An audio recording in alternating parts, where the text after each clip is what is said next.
Hello everyone, क्या हाल चाल? Doing good. Welcome back to your income tax class, जहाँ पे हम इनकम फ्रॉम हाउस प्रॉपर्टी कर रहे हैं। और आपने इनकम फ्रॉम हाउस प्रॉपर्टी के दो सेक्शन भी देख लिए हैं, सेक्शन 22 एंड 23। नाउ आज की क्लास में हम बात करेंगे computation of income from house property. ये हाउस प्रॉपर्टी की इनकम कंप्यूट कैसे की जाती है। बट व्हेन आई से house property, you very well know that house property चार प्रकार की होती है। कौन कौन सी? पहली सेल्फ ऑक्युपाइड, जिसमें आप रहते हैं। दूसरी अनऑक्युपाइड, जो खाली पड़ी है, ताला लगा हुआ है।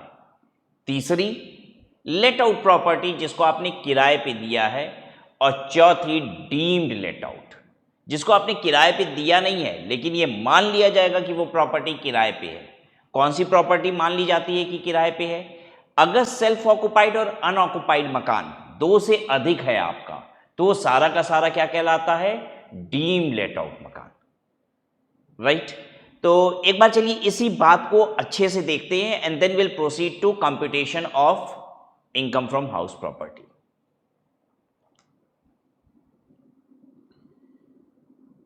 हाउस प्रॉपर्टी जो है मेरी, वो चार प्रकार की है।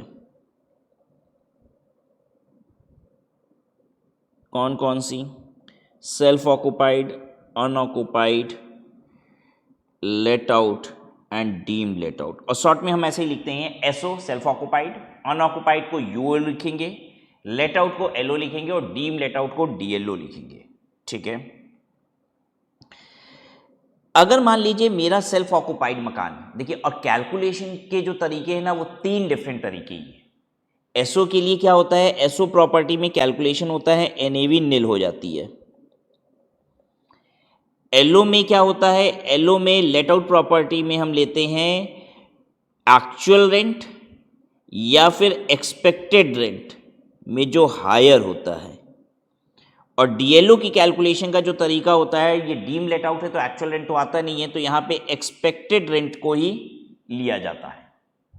आप कहेंगे सर अनऑक्युपाइड, इसके लिए कुछ नहीं है क्या? है ही नहीं, क्योंकि अनऑक्युपाइड मकान की कैलकुलेशन करने की आवश्यकता ही नहीं पड़ती। क्यों नहीं पड़ती है? क्योंकि अगर मान लीजिए मेरे पास सेल्फ ऑक्युपाइड मकान एक है, सेल्फ ऑक्युपाइड मकान एक है, एक अनऑक्युपाइड मकान है, दो लेट आउट मकान है, तो अब होगा क्या? देखिए, एक्चुअल में आपके जो मकान होते हैं वो एसओ, यूओ और एलओ हो सकते हैं। डीएलओ तो मान लिया जाता है। अब इन्हीं में से डीएलओ खींच के निकलेंगे। कैसे निकलेंगे?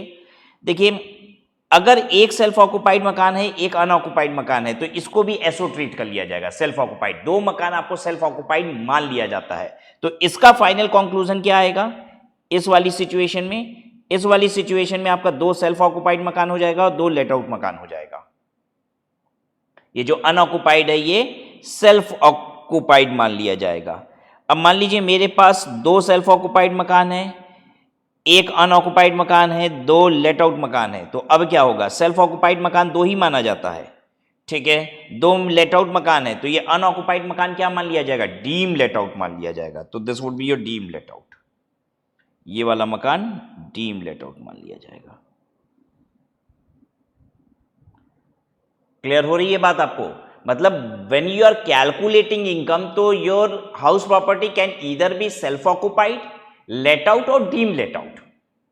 ठीक है, लेकिन एक्चुअल में मकान क्या होता है और कैलकुलेशन के लिए क्या होता है? अब हम ऐसे ही बात करते हैं आपसे कि एक्चुअल में हाउस प्रॉपर्टी क्या होती है। एक्चुअल में हाउस प्रॉपर्टी क्या होती है, और दूसरी बात, कैलकुलेशन के लिए हाउस प्रॉपर्टी क्या होती है। तो आप ऐसे समझिए, ध्यान दीजिएगा, एक्चुअल में हाउस प्रॉपर्टी आपकी एसओ होगी, अनऑक्युपाइड होगी या फिर लेट आउट होगी। लेकिन जब हम कैलकुलेशन की बात करते हैं तो वो प्रॉपर्टी एसओ होगी या फिर एलओ होगी या फिर डीएलओ होगी। ये जो अनऑक्युपाइड मकान है ये कहीं ना कहीं खत्म हो जाएगा, ये एसओ में घुस जाएगा या फिर वो एलओ में घुस जाएगा। क्या सेल्फ ऑक्युपाइड मकान भी एलओ में डीएलओ में घुस सकता है? मैं अपनी बात को रिपीट करता हूं। ये जो अनऑक्युपाइड मकान है ये अल्टीमेटली कहां चला जाएगा? या तो एसओ में चल जाएगा, और या फिर ये अनऑक्युपाइड मकान कहां आ जाएगा? डीएलओ में आ जाएगा, डीम लेट आउट मान लिया जाएगा। क्या एसओ मकान भी डीम लेट आउट माना जा सकता है? हाँ, अगर 2 से अधिक एसओ है तो भी डीम लेट आउट में चला आएगा। चलिए एक कैलकुलेट देखते हैं। मान लीजिए मेरा एसओ मकान है, यूओ है, एलओ है। एसओ मेरा 3 है, एक अनऑक्युपाइड है और 2 लेट आउट है। अल्टीमेट कंक्लूजन क्या होगा? कैलकुलेशन करते समय हम कैसे ट्रीट करेंगे? ये जो एसओ मकान है 3 में से 2 ही एसओ लिया जाएगा, ठीक है। एलओ कितना है? एलओ मेरा 2 है। अब डीम लेट आउट क्या हो जाएगा? जो एक इसमें से और एक ये वाला, 2 मेरा डीएलओ कहलाएगा। सेल्फ ऑक्युपाइड मकान 2 ही कंसिडर होता है, एनएवी नील। जो सेल्फ ऑक्युपाइड मकान मेरे पास ज्यादा है, 2 से अधिक है, वो डीम लेट आउट मान लिया जाता है। सरकार कहती है 2 की एनएवी तो हम नील ले लेंगे, लेकिन बाकी मान लिया जाएगा कि वो किराए पे चल रहा है और अकॉर्डिंगली एक्सपेक्टेड रेंट के बेसिस पे आपके ऊपर हम टैक्स भी लगा देंगे। क्लियर है ना बात आपको कि ये दोनों मिला के, एसओ और यूओ मिला के 2 ही कंसिडर होगा टोटल। अब जैसे मान लीजिए एक एग्जांपल लेते हैं जिसमें मेरे पास एसओ 1 है, अनऑक्युपाइड 1 है, लेट आउट 1 है।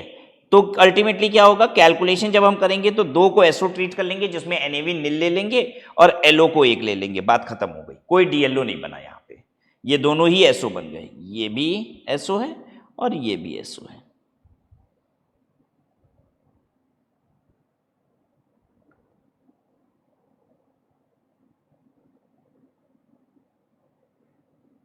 ठीक है। अच्छा, अब एक बात समझने की कोशिश कीजिएगा कि मान लीजिए मेरे पास एसओ मकान 2 है, अनऑक्युपाइड मकान 1 है, लेट आउट मकान 1 है। तो जो एसओ फाइनली बनेगा, क्या ये 2 और ये 1 3 में से कोई भी 2 बन सकता है? क्योंकि जनरली हम सेल्फ ऑक्युपाइड मकान बड़े मकान को बनाते हैं और डीम लेट आउट छोटे मकान को बनाने की कोशिश करते हैं ताकि कम एक्सपेक्टेड रेंट हो, राइट। तो क्या हम ऐसा कर सकते हैं कि हम कोई भी 3 में से 2 मकान को एसओ कर सकते हैं? नहीं। अगर आपका 2 एसओ है, एक्चुअल में ही 2 सेल्फ ऑक्युपाइड है, तो यही 2 एसओ बनेगा। आप इन 3 में से अगर मान लीजिए एसओ 1 होता, और तब हम क्या कर सकते थे? अनऑक्युपाइड में से भी एक एसओ बना सकते थे। ध्यान से समझने की कोशिश कीजिएगा। एसओ 2 मकान आपको अलाउड होता है एसओ की तरह कंप्यूट कराना। इनकम कंप्यूट कराने के लिए आप 2 मकान को एसओ बना सकते हो, लेकिन कब? जब 2 अगर नहीं है तो एक अनऑक्युपाइड भी एसओ ट्रीट हो जाता है। अगर 2 एसओ नहीं है तो, अगर एक ही एसओ है तो सरकार कहती है चलो एक अनऑक्युपाइड को भी हम एसओ मान लेते हैं। लेकिन अगर आपका ऑलरेडी 2 सेल्फ ऑक्युपाइड है, 2 एसओ मकान है, तो अब ऐसा नहीं होगा कि अनऑक्युपाइड में से आप चाहें तो कोई भी अनऑक्युपाइड और एसओ में से मिला के 2 एसओ बना सकते हैं। नहीं, आपका एक्चुअल में 2 एसओ है तो आप वही 2 एसओ लेंगे, ठीक है। और ये वाले को अल्टीमेटली क्या बनना पड़ेगा? इसको अल्टीमेटली डीएलओ ही बनना पड़ेगा। और ये जो लेट आउट है, ये तो लेट आउट रहेगा ही एलओ1।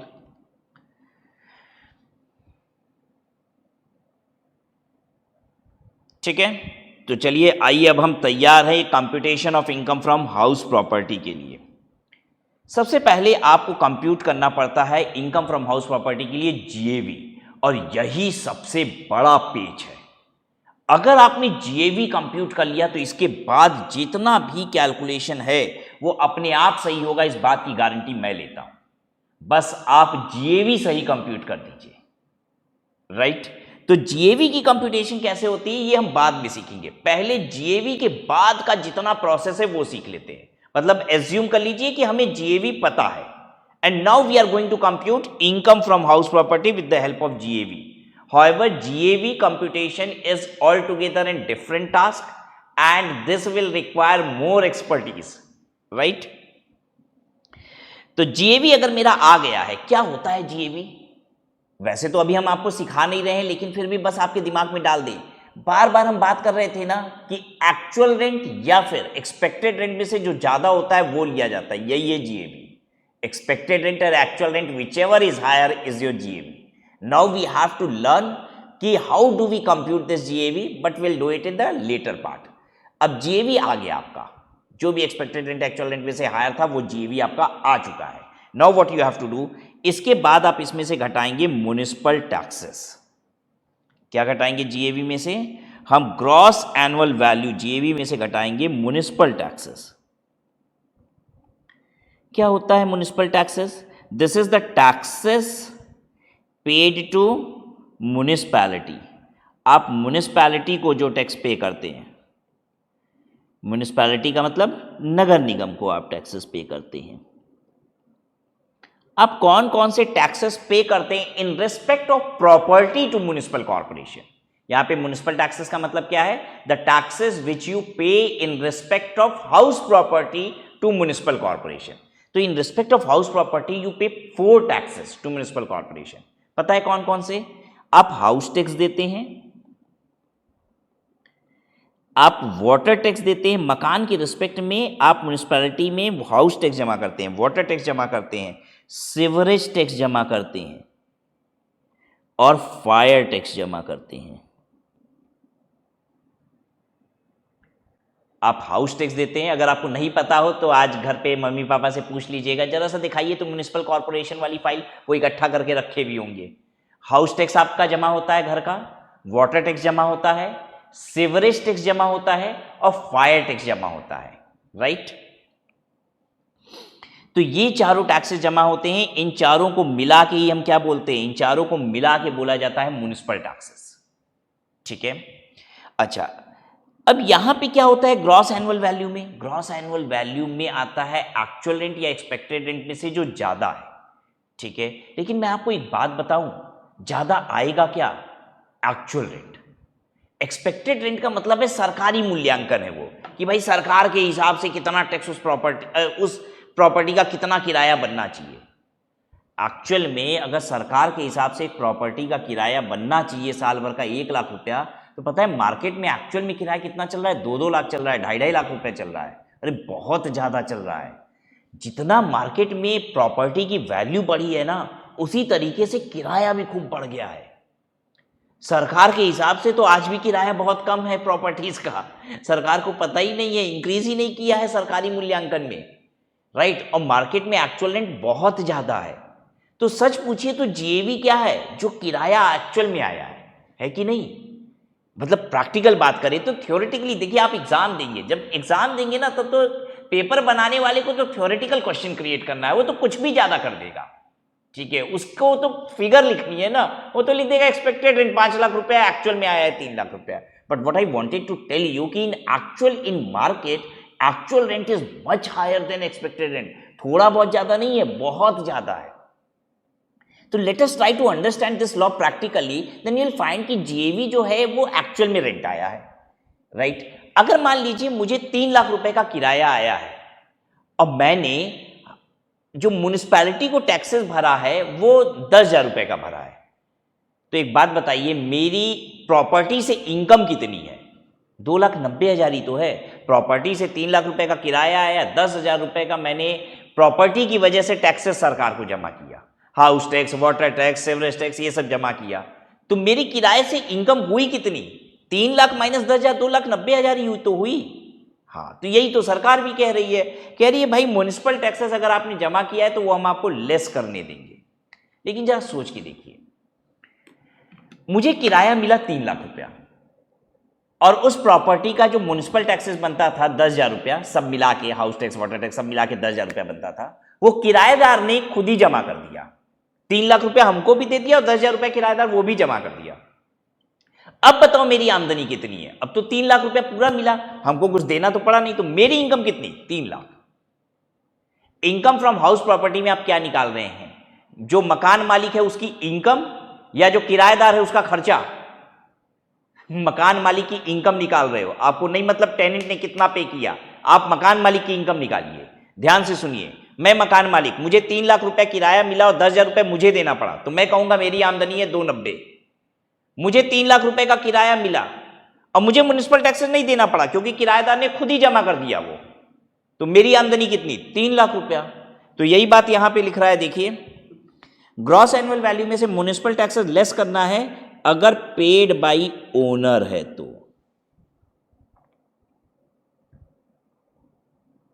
पेड बाई ओनर है तो कौन सी ईयर का? ईदर ऑफ प्रीवियस ईयर और एनी अदर ईयर। ये अदर ईयर का मतलब क्या है? आपने पिछले साल का जमा किया हो या कोई भी और साल का जमा किया हो, सब घटाने को देंगे। लेकिन एनी अदर ईयर का मतलब है एनी अदर प्रीसीडिंग ईयर, या तो इस साल का या तो इससे पुराने साल का जितना आपने इस साल जमा किया है वो आपको घटाने को देंगे। यानी अगर जमा नहीं किया है, म्युनिसिपल टैक्सेस आपका इस साल का बकाया पड़ा हुआ है, आपने जमा नहीं किया तो आपको घटाने नहीं देंगे, पे किए हो तभी घटाने देंगे। Paid is important. If you have paid the municipal taxes then you are allowed to deduct it. लेकिन आपको इस बात का ध्यान देना होगा, जितना म्युनिसिपल टैक्सेस ड्यू हुआ है और आपने पे हुआ है, घटाने को सिर्फ वही मिलेगा। जो म्युनिसिपल टैक्सेस अभी ड्यू ही नहीं हुआ लेकिन फिर भी आपने पे कर दिया, मतलब फ्यूचर वाले ईयर्स का आपने पे कर दिया, आने वाले सालों का म्युनिसिपल टैक्सेस भी क्या हम जमा कर सकते हैं एडवांस में ही? हाँ कर सकते हैं। आप जाइए म्युनिसिपल कॉर्पोरेशन में, बोलिए कि हमको आने वाले 5 साल का म्युनिसिपल टैक्सेस जमा करना है, करा लेगा जमा आपसे। अगर आपने एडवांस में टैक्सेस जमा कर दिया है तो क्या आपको डिडक्शन मिलेगी? नहीं मिलेगी, यहां पे आप नहीं घटा पाएंगे। राइट, चलिए आइए समझाता हूं आपको। जैसे मान लीजिए जीएवी है आपकी 5 लाख रुपया, ठीक है, एंड नाउ म्युनिसिपल टैक्सेस, ये किस प्रीवियस ईयर की बात कर रहे हैं हम लोग प्रीवियस ईयर 23-24 की बात कर रहे हैं। राइट, आपने म्युनिसिपल टैक्सेस प्रीवियस ईयर 23-24 का पे किया है 8,000 रुपया। आपने प्रीवियस ईयर 22-23 का भी इसी बार जमा किया है, प्रीवियस ईयर 21-22 का भी इसी बार जमा किया, और प्रीवियस ईयर 24-25 का आने वाले साल का भी जमा कर दिया। 8,000, 8,000 और 8,000 रुपया, ये आपने इतना पेड किया है during the year, paid during previous year 23-24, आपने इतना पे किया। आपको यहाँ पे म्युनिसिपल टैक्सेस घटाने को कितना मिलेगा? पेड बाई लैंडलॉर्ड, मालिक जो है उसने पे किया। म्युनिसिपल टैक्सेस कितना घटाने को मिलेगा? जितना भी प्रीसीडिंग ईयर का और करंट ईयर का आपने पे किया है, जितना ड्यू हो जाता है और आप पे कर देते हैं, बस वही घटाने को मिलता है, फ्यूचर ईयर्स का घटाने को नहीं मिलता है। तो 24-25 वाला घटाने को नहीं मिलेगा, आपको 24,000 रुपया ही घटाने को मिलेगा। I hope this is clear to you. और अगर मान लीजिए सेपरेटली लिखा होता टैक्सेस का नाम, तो आपको ये सब ध्यान रखना पड़ता, house tax, water tax, sewerage tax, fire tax, ये सब घटा देते आप। ऐसा भी तो हो सकता है एग्जाम में आपको म्युनिसिपल टैक्सेस लिखने की बजाय सेपरेटली लिख दिया टैक्सेस के नाम, तो आप ये सारा जोड़ के इकट्ठा घटा देंगे, करंट ईयर का घटा देंगे और पुराने सालों का पे हुआ है तो घटा देंगे। पे किसने किया हो ये बात याद रखिएगा, पे लैंडलॉर्ड ने किया हो, this is very very important, ठीक है। टेनेंट ने पे किया होगा तो नहीं घटाना है, और अगर पे हुआ ही नहीं है तो भी नहीं घटाना है, ठीक है, डी होने से नहीं घटाना है। ये जो म्युनिसिपल टैक्सेस होता है वो कितना होता है, कितना होता है ये म्युनिसिपल टैक्सेस? तो municipal taxes is percentage of municipal value of the property.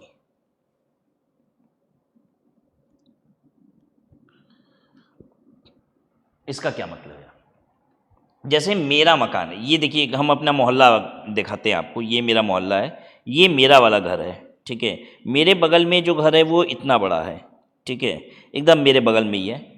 एक बात बताइए, जितना म्युनिसिपल टैक्सेस मेरा है क्या उसका भी इतना ही म्युनिसिपल टैक्सेस है? नहीं, एक्चुअली म्युनिसिपल टैक्सेस लगता है मकान के हिसाब से। अगर मेरा बड़ा मकान है तो मेरा ज़्यादा म्युनिसिपल टैक्सेस आएगा, जिसका छोटा मकान है उसका म्युनिसिपल टैक्सेस भी कम आएगा। अब ये क्या मतलब है, आइए समझाते हैं। मकान की म्युनिसिपैलिटी में म्युनिसिपल वैल्यू निकाली जाती है, हर मकान की म्युनिसिपल वैल्यू होती है। What is municipal value? जैसे आप नगर निगम में जाइए तो वो आपको बता देगा कि आपके मकान का इतना स्क्वायर फीट का मकान है, इस एरिया में है, तो आपके मकान का किराया इतना होना चाहिए। जो मेरे मकान का किराया होना चाहिए नगर निगम के हिसाब से, म्युनिसिपैलिटी के हिसाब से, उसको कहा जाता है municipal value. What is municipal value? You know, मेरे मकान का, हम अपने मकान में कोई किराएदार नहीं, हम तो अपने मकान में रहते हैं भाई, मेरा बड़ा सा मकान है, हम अपने मकान में रहते हैं, राइट। लेकिन आप म्युनिसिपैलिटी में जाएंगे ना, जैसे मैं म्युनिसिपैलिटी में जाऊंगा तो मैं पूछूंगा कि बताओ मैं मेरे मकान का म्युनिसिपल वैल्यू क्या है, तो वो बताएगा म्युनिसिपल वैल्यू क्या है। मान लीजिए वो बताता है मेरे मकान का म्युनिसिपल वैल्यू है 5 लाख रुपया, तो पता है इसका मतलब क्या हुआ कि अगर मेरा मकान किराए पे दिया जाए तो 5 लाख रुपया किराया आना चाहिए। ये मेरे हिसाब से नहीं है, ये वैल्यूएशन म्युनिसिपैलिटी के हिसाब से है। म्युनिसिपैलिटी के हिसाब से मेरे मकान का साल का किराया 5 लाख रुपया बनता है, तो इसको कहा जाता है म्युनिसिपल वैल्यू। और आप ध्यान दीजिएगा, शहर में जितने मकान हैं म्युनिसिपैलिटी में उसकी म्युनिसिपल वैल्यू लिखी हुई है, हर मकान की म्युनिसिपल वैल्यू निकाल के रखी हुई है। इसकी असेसमेंट होती है, ठीक है, कि इस एरिया में इतने स्क्वायर फीट का मकान है तो इसका इतना म्युनिसिपल वैल्यू बना, राइट। और इसी म्युनिसिपल वैल्यू का, जो म्युनिसिपल वैल्यू होती है, इसी का एक परसेंटेज होता है, ठीक है। वो हर जगह अलग अलग होता है कि 5%, 2%, 8%, वॉट, उसका टैक्सेस होगा, म्युनिसिपल टैक्सेस।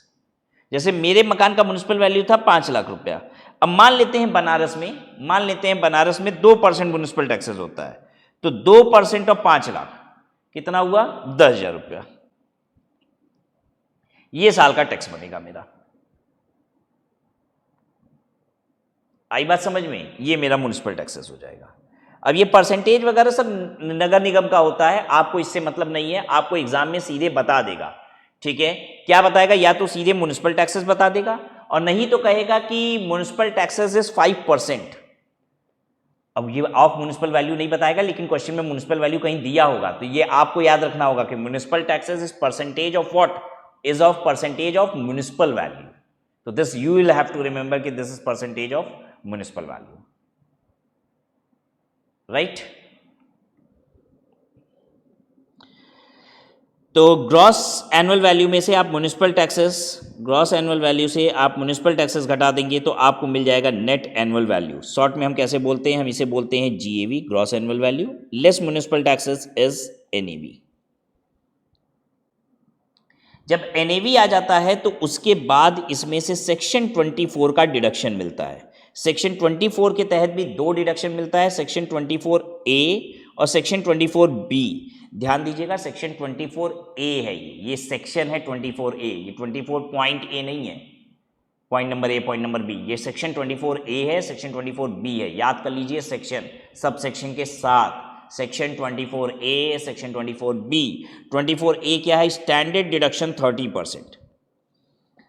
अब इसमें से आपको 30% स्टैंडर्ड डिडक्शन मिल जाता है। अब देखिए, जैसे हमको 5 लाख रुपया किराया आया, तो जितना हम म्युनिसिपल टैक्सेस उसमें से दिए, 10,000 रुपया दिए, तो अब 490 मेरी इनकम हो गई। अब 490 में से सरकार कह रही है 30% तुमको और घटाने दे देंगे। अब ये क्यों है? अगर हम अपना मकान किराए पे दिए हैं तो किराए की तो इनकम आ रही है, लेकिन क्या उस मकान में खर्चे भी लगते हैं? हाँ, एक्चुअली उस मकान में किराएदार रहता है। कोई भी टूट फूट खराबी होती है मकान में तो क्या किराएदार बनवाता है? नहीं, उसको मतलब ही नहीं है। वो तो कहता है कि अब कुछ दिनों में हमको तो मकान खाली कर देना, वो क्यों पैसा लगाएगा? आज उस मकान में रंग कराना है, पेंट कराना है, कोई रिपेयर मेंटेनेंस होनी है, कुछ होनी है, सब मुझे कराना पड़ता है। अदरवाइज जो चीज टूट जाएगा वो टूटा रहता है, किराएदार को टेंशन नहीं है, वो नहीं कुछ भी सही कराता है। क्या ये बात सरकार को भी पता है कि मकान मालिक जब मकान किराए पे देता है तो किराए की इनकम तो आती है, लेकिन मकान में खर्चे भी लगते हैं उसके? हाँ, सरकार समझती है इस बात को। तो सरकार कह रही है तुम्हारा जो भी खर्चा लगता है उन सब के लिए हम तुमको सीधे 30% अलाउ कर देते हैं। जितना तुम्हारा किराया एनएवी है, ठीक है, जीएवी में से म्युनिसिपल टैक्सेस घटाओ, जितना एनएवी आया 30% तुमको हम घटाने दे देंगे सभी खर्चों का नाम का। तुम्हें हमें एक्चुअल खर्चा बताने की जरूरत नहीं है कि तुम्हारा कितना उस मकान में खर्चा लगा, किराए की इनकम कमाने के लिए तुम्हारा कितना खर्चा लगा, हमको इससे मतलब नहीं है। जो भी खर्चा लगा उसके लिए हम 30% दे देते हैं। जैसे ऐसा भी तो हो सकता है किराए की इनकम, भाई किराया जो आता है उसके लिए हम ना हर महीने एक आदमी अपना भेजते हैं, वो जाता है किराया वसूलते हुए आता है, 5-6 मकान मेरे किराए पे हैं, तो उसकी भी तो तनख्वाह है। तो सरकार कह रही है ये सबसे हमको मतलब नहीं है, हमको कहानी मत सुनाओ कि तुम्हारा ये खर्चा लगता है वो खर्चा लगता है। जितना तुम्हारा एनएवी है उसका 30% हम तुम्हारा खर्चा मान लेते हैं। अब ऐसा क्यों हो रहा है? क्योंकि अगर सरकार ऐसा नहीं कहती कि हम जितना खर्चा है वो घटा लो, तो हम क्या करते? आइए समझाते हैं। देखिए, मेरा किराया मान लीजिए आता 5 लाख रुपया, तो ये हो गया जीएवी, क्योंकि यही होता है जितना किराया आता है या expected rent whichever is higher, और जो आता है वही ज़्यादा होता है, ठीक है। लेस इसमें से हम म्युनिसिपल टैक्स 10,000 रुपया घटाते हैं, ये आता मेरा एनएवी, ठीक है। अब मान लीजिए सरकार हमसे कहती कि भैया जितना तुम्हारा खर्चा है खर्चा घटाओ, ठीक है, जितना खर्चा है घटाओ। अभी हमको कितना कह रही है खर्चा घटाने को? सीधे 30%, जो ये आया इसका 30%। लेकिन अगर सरकार ऐसा न कहती और कहती जो खर्चा है वो घटाओ, तो हम क्या करते? हम घटाते 490। ठीक है, हम 490 घटाते और सरकार को ये दिखाते, ये रही बिल, एक सादा कागज है, इस पे लिखा हुआ है बालू इतने रुपए का। ये इस एक सादा कागज है, इस पे लिखा हुआ है 5 मजदूर, ठीक है, 800 रुपया के हिसाब से 5 दिन का, 8 पंजे 40, 4000, और 5 दिन का 5 मजदूर 800 रुपये के रेट से 5 दिन तक कितना हो गया? 20,000 रुपया। 20,000 रुपया। ये इसी पे अंगूठा भी लगा हुआ है, मेरे ही पैर का अंगूठा लगा हुआ है इसके ऊपर। ठीक है, इस तरीके का हम कागज बना के रखे हुए हैं। पूरा टोटल आता है 4,90,000 रुपया। अब इनकम टैक्स डिपार्टमेंट वाले ने बुलाया, कहा कि खर्चा दिखाओ 490 कैसे हो गया। हमने दिखाया, ये देखिए सादा कागज। इनकम टैक्स डिपार्टमेंट वाला कह रहा है कि मैं नहीं मानता इसके सादे कागज को। तो हम कहेंगे दिमाग खराब है तुम्हारा? कौन सा मजदूर है जो बिल देता है ये बताओ? जीएसटी में रजिस्ट्रेशन करा रखा, पक्की बिल देता है, और सादे कागज पे लिख दिया, यही कोई क्या कम है क्या? ये भी नहीं देता है कोई। और बालू, सीमेंट, गिट्टी, ये सब जो आता है रिपेयर के लिए सामान आता है, ये बगल वाली छोटी मोटी दुकानों से हम ले लेते हैं। कोई बिल दे ना देते बना के पक्की, जब दिलवाओ हमको तो हम जाने, मानना पड़ेगा उसको, कोई रास्ता नहीं है उसके पास। और हर कोई यही करता। हम जो मर्जी साल भर में कि इतना, ये मजदूर आया था उस दिन प्लम्बिंग खराब हो गई थी, ये मजदूर आया था उसको इतना दिए, जितना मेरे पास किराया आता उतना हम खर्चा घटा देते, और कोई कुछ नहीं कर पाएगा। यहाँ पे सरकार जानती है इस बात को, कह रही है कि इससे अच्छा ये है मोटा मोटी 30% सबको अलाउ कर देते, तुम्हारा 1 रुपया लगा चाहे लगा ही नहीं, चाहे तुम्हारा कितना भी लगा, हम 30% अलाउ करते। तो सरकार कहती है ये सब नहीं भाई, हम तुमको स्टैंडर्ड डिडक्शन देंगे 30%, 30% घटा लीजिए आप इसका। सबको क्लियर हो गई बात? तो what is the standard deduction? Standard deduction 30% is allowed towards all expenses which in landlord would इंकर। ठीक है, जितना भी उसका खर्चा लगता है, ठीक है, किराए की इनकम को जनरेट करने के लिए, वो सारा का सारा खर्चा यहां पे घटाने को मिल गया है। अब ध्यान दीजिएगा, कोई एक्चुअल में अगर सचमुच खर्चा लगा है तो वो घटाने को मिलेगा क्या? नहीं, अरे एक्चुअल खर्चों के एवज में ही तो ये 30% घटाने को मिल रहा है। अगर एग्जाम में क्वेश्चन में लिखा रहता है during the year repair and maintenance हुई थी 20,000 रुपए की, तो वो मत घटा दीजिएगा, सिर्फ 30% ही घटाइए, क्योंकि वो 20,000 हुआ था या सरकार इन्हीं सबके एवज में ही 30% दे रही है। तो आप ये 30% घटा लीजिए ना। उसके बाद इंटरेस्ट ऑन बोरोड कैपिटल। अगर इस मकान को बनवाने के लिए या इस मकान की रिपेयर एंड मेंटेनेंस कराने के लिए आपने कोई लोन लिया था, तो उस लोन का ब्याज आपको घटाने के लिए मिल जाएगा। तो मकान बनवाने के लिए या फिर इसकी रिपेयर मेंटेनेंस कराने के लिए, मरम्मत कराने के लिए आपने कोई लोन लिया, तो उस लोन का ब्याज घटाने को मिल जाएगा। ये सब घटाने के बाद आएगा इनकम फ्रॉम हाउस प्रॉपर्टी। आइए अब मेरी तरफ ध्यान से देखिए और मेरे साथ साथ बोलिए, how to compute income from house property. Number 1, हम कंप्यूट करेंगे जीएवी। कैसे कंप्यूट होगा ये तो बाद में सीखेंगे। जीएवी के आगे का कार्यक्रम हमको आता है। जीएवी लेस करेंगे उसमें से म्युनिसिपल टैक्सेस। म्युनिसिपल टैक्सेस का मतलब क्या होता है? House tax, water tax, sewerage tax, fire tax, ये सब मिला के होता है म्युनिसिपल टैक्सेस। म्युनिसिपल टैक्सेस एक परसेंटेज ऑफ म्युनिसिपल वैल्यू होता है। ये पेड बाई अगर लैंडलॉर्ड है ड्यूरिंग द ईयर तो घटाने को मिलेगा। During the year landlord current year का, ड्यूरिंग द करंट ईयर का और उसके पुराने जितने भी सालों का पे किया है सब घटाने को मिल जाएगा। हाँ, अगर फ्यूचर वाले ईयर्स का पेमेंट किया है तो वो घटाने को नहीं मिलेगा। घटाने के बाद जो आएगा उसे कहा जाता है एनएवी। एक बात और ध्यान रखने वाली थी कि अगर टेनेंट ने पे किया है म्युनिसिपल टैक्सेस तो घटाने को नहीं मिलेगा, क्योंकि इनकम हम लैंडलॉर्ड की निकाल रहे हैं। घटाने के बाद आएगा एनएवी। एनएवी में से 30% एनएवी का स्टैंडर्ड डिडक्शन मिल जाएगा। ये क्यों मिलता है? क्योंकि सरकार समझती है कि लैंडलॉर्ड के बहुत सारे खर्चे भी होते हैं इनकम को जनरेट करने के लिए, किराए की।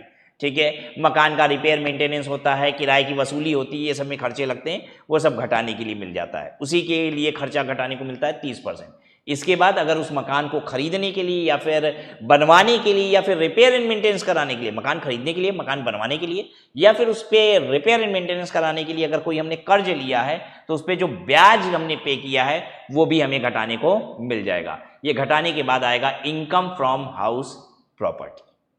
राइट, चलिए एक बार अब हम लिखेंगे इस बात को, और क्यों लिख रहे हैं मैं अभी आपको बताऊंगा अभी कि क्यों लिख रहा हूँ। आप भी लिखिए मेरे साथ, GAV लेस म्यूनिसिपल टैक्सेस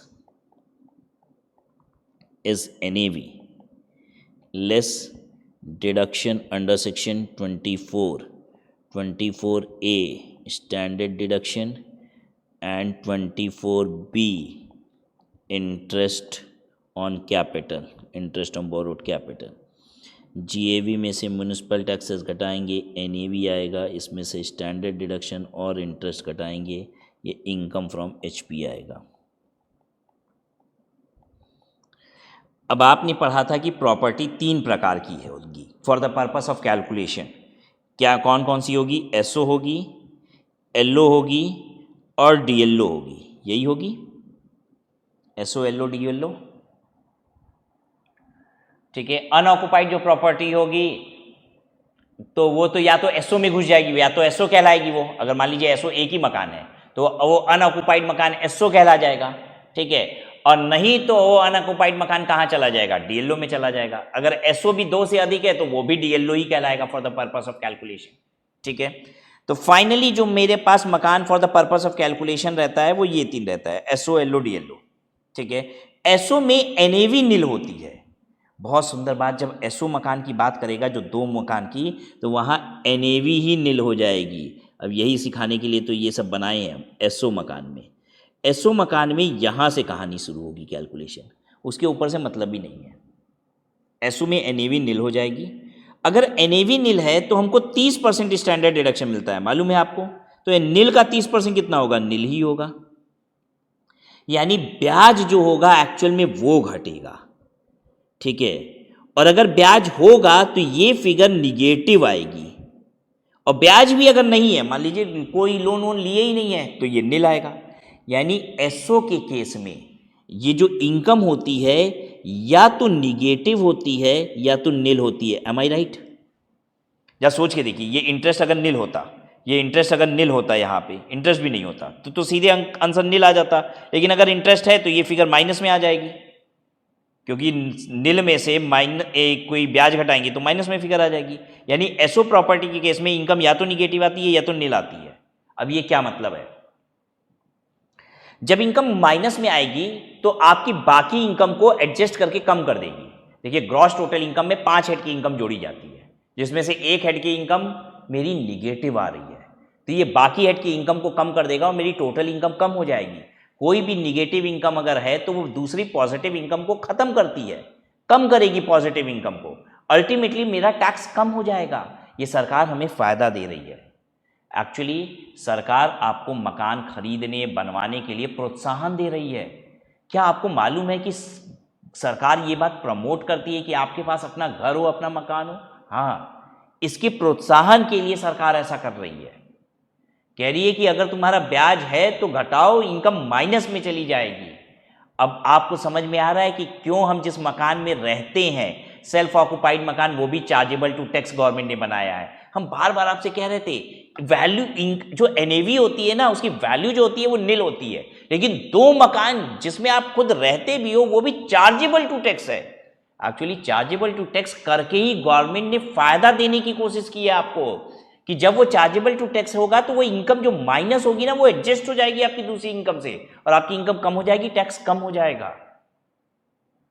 अगर गवर्नमेंट ये कहती कि SO मकान इनकम टैक्स से कंसिडर ही नहीं होगा, बाहर है ये, अरे बाहर हो जाता ये तो फिर ये सब निगेटिव वगैरह नहीं ना हो पाता, फिर तो कोई मतलब ही नहीं था। अगर दायरे से ही बाहर कर देती, सरकार कहती ये सब एग्जेम्प्ट है, हटाओ, इससे कोई मतलब ही नहीं है इनकम टैक्स में।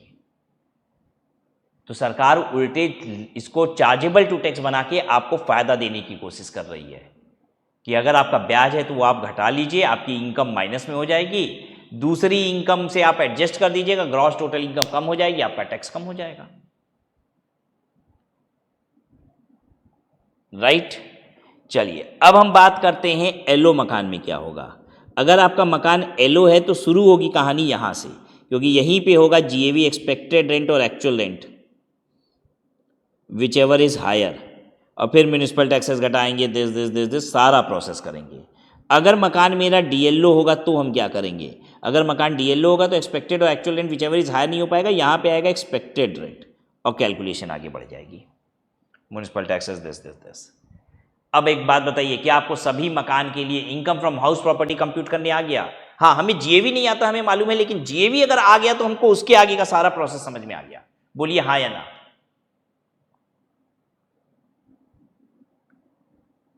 एक बार देख लीजिए, पिक्चर आपके सामने है।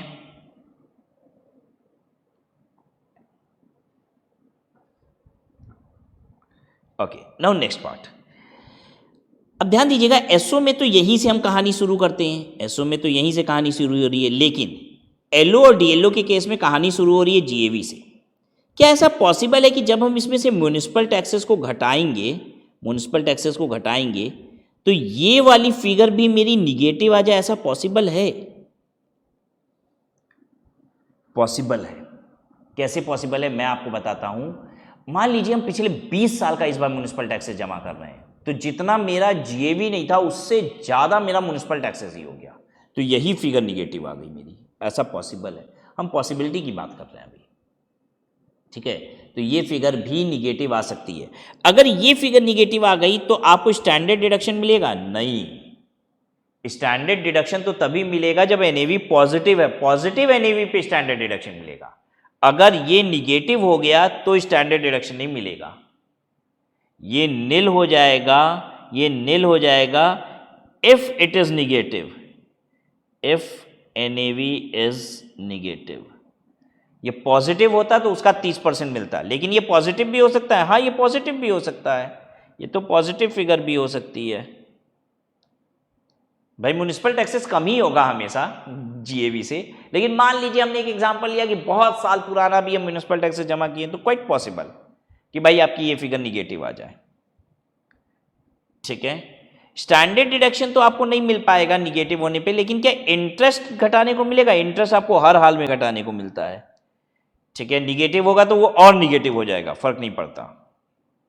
फिर यहाँ पे फाइनल आंसर आएगा आपका, और इन दोनों ही केस में आपका जो आंसर है वो तीनों हो सकता है। हाँ, ये पॉजिटिव फिगर भी आ सकती है, ये निगेटिव फिगर भी आ सकती है, और ये नील भी आ सकता है। भाई काट पीट के सब खत्म हो के लास्ट में ज़ीरो हो गया, ऐसा भी पॉसिबल है। निगेटिव फिगर आ जाए, ये भी पॉसिबल है। और निगेटिव कहाँ से शुरू हो सकता है, ये बात मैंने हाईलाइट करने की कोशिश की कि यहीं से शुरू हो सकता है negative.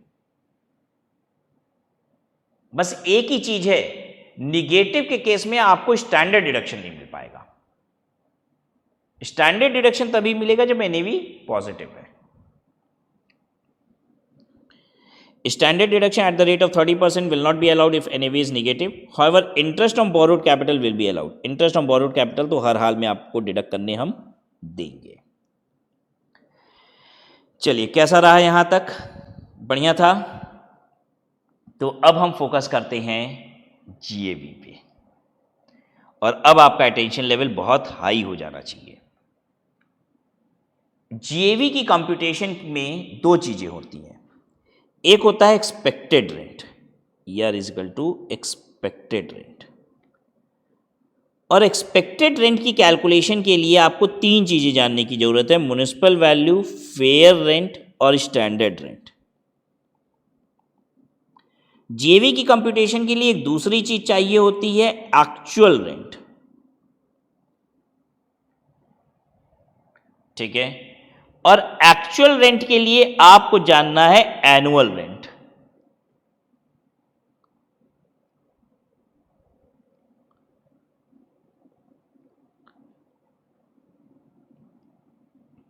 Municipal value, fair rent, standard rent. फिर से रिपीट करता हूं मैं, जीएवी की अगर कंप्यूटेशन करनी है तो हमें दो चीजें चाहिए, एक्सपेक्टेड रेंट और एक्चुअल रेंट। एक्सपेक्टेड रेंट निकालने के लिए हमें तीन चीजें चाहिए: municipal value, fair rent, standard rent. और एक्चुअल रेंट के लिए एक ही चीज चाहिए, दैट इज एनुअल रेंट, ठीक है। ध्यान दीजिएगा, मैंने एक्चुअल रेंट को अभी एक्चुअल रेंट ही लिखा है और एनुअल रेंट को AR लिख दिया, ताकि आप कंफ्यूज ना हो जाए, ठीक है, आपसे गलती ना हो जाए, ठीक है। जबकि मुझे क्या करना चाहिए, इसको एनुअल रेंट ही लिखना चाहिए। एक्चुअल रेंट के लिए आपको AR की जरूरत पड़ती है, हम लोग एक्चुअल रेंट को AR लिखते हैं एक्चुअल में, ठीक है। यहाँ पे ईयर नहीं लिखते हैं। इसके लिए हमें क्या चाहिए? एनुअल रेंट चाहिए।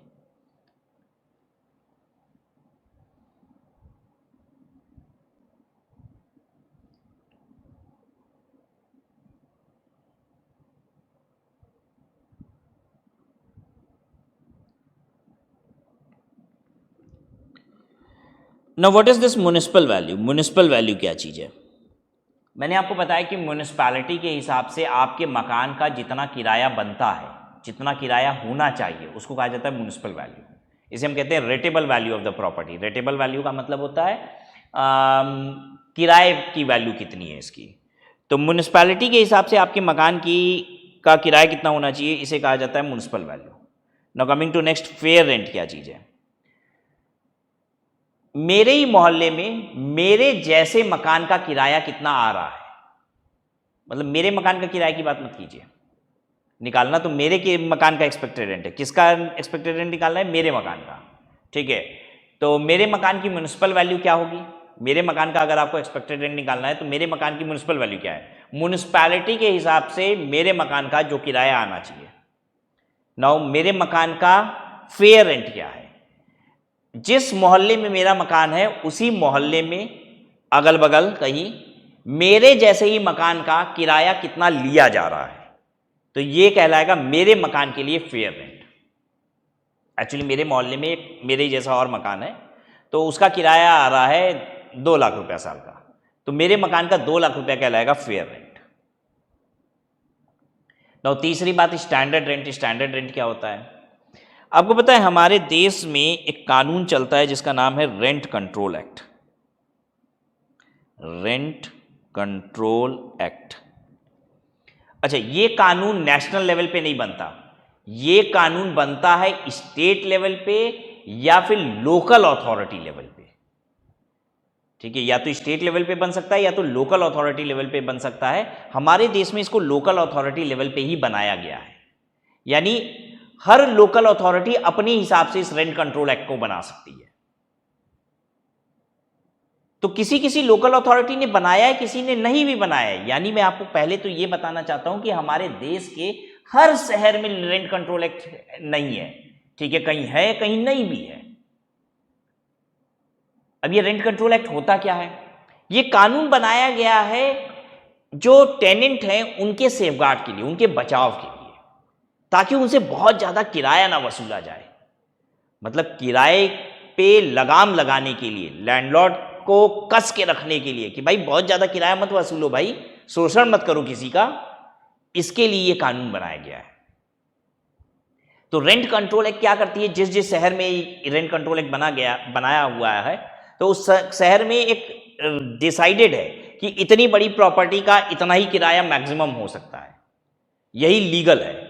इससे ज्यादा अगर लैंडलॉर्ड ले रहा है तो वो इलीगल कर रहा है, गलत ले रहा है, नहीं लेना चाहिए उसको। बात समझ में आ गई? फिर उसमें रेंट कंट्रोल एक्ट में ये भी है कि भाई कितना किराया कोई लैंडलॉर्ड बढ़ा सकता है साल का।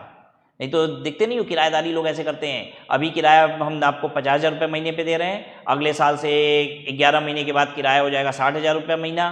तो रेंट कंट्रोल एक्ट यही सब देखता है कि कितना किराया ले रहे हो, साल में कितना बढ़ा रहे हो, ये नहीं कि मनमानी चला रहे हो। और हर जगह रेंट कंट्रोल एक्ट है भी नहीं। अब ध्यान दीजिएगा, बहुत सारी जगह पे रेंट कंट्रोल एक्ट चाहिए भी नहीं, क्योंकि बहुत ज़्यादा किराया हर जगह है भी नहीं। अब जैसे गांव में बात करोगे तो गांव में क्या बहुत ज़्यादा किराया लोग वसूलते हैं क्या? नहीं, गांव में तो लोग अपने मकान में खुद ही नहीं रहते हैं। हम तो देखते हैं कि गांव में जिसका खुद का मकान है वो खटिया निकाल के बाहर रात में सो जाता है, उसका मकान खुद ही खाली पड़ा है। कौन किराए पे मकान लेने ही जा रहा है वहां?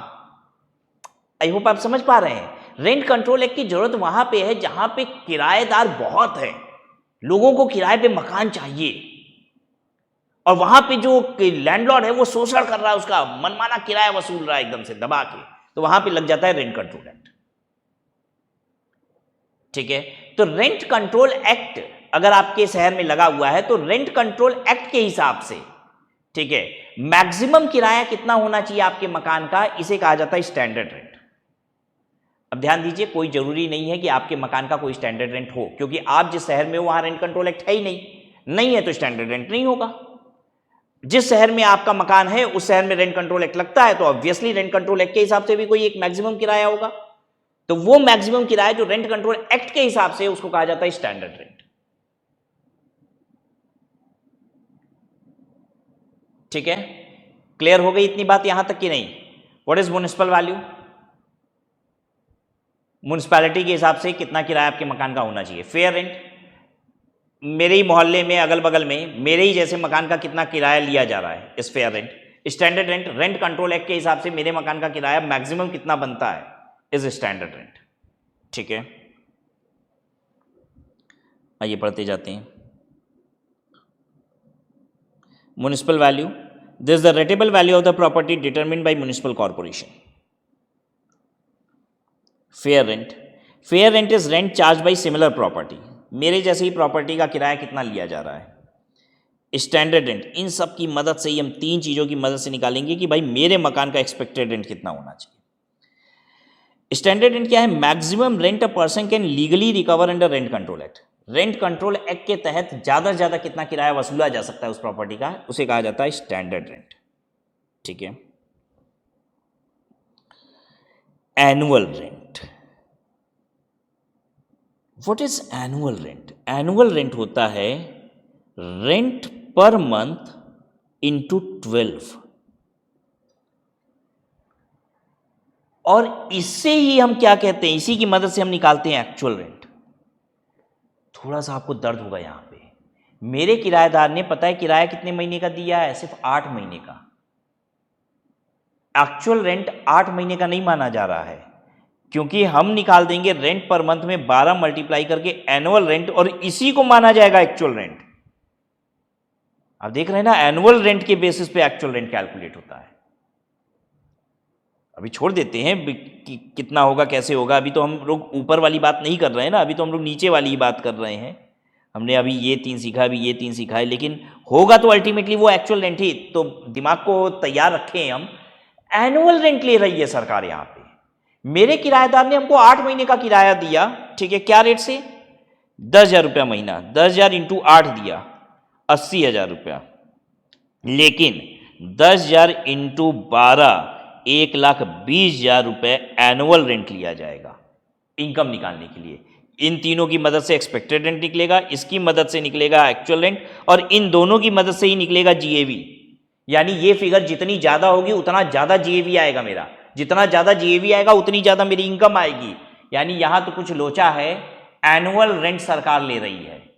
दर्द हो रहा है आपको कि किराएदार ने किराया दिया 8 महीने का, सर 12 महीना एनुअल रेंट क्यों लिया जा रहा है? किराएदार ने किराया दिया 1 महीने का, लेकिन 1 महीना एक्चुअल रेंट 10,000 रुपया नहीं होगा, 10,000 इंटू 12 1,20,000 रुपया कहलाएगा।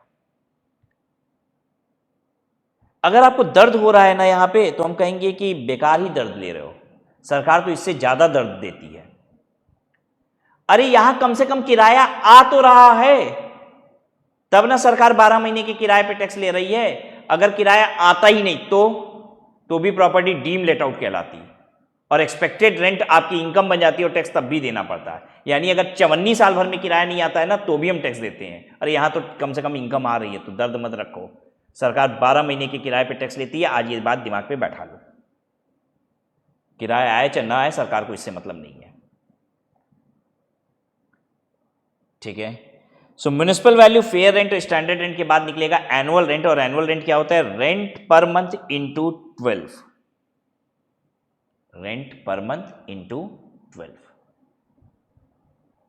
ठीक है, municipal value, fair rent, standard rent, ये सब भी कैसे निकालते हैं? ऑब्वियसली इंटू 12 करके। लेकिन एक सिंपल सी बात है जो आप भी समझते होंगे, हम मान लीजिए इनकम निकाल रहे हैं प्रीवियस ईयर 23-24 की,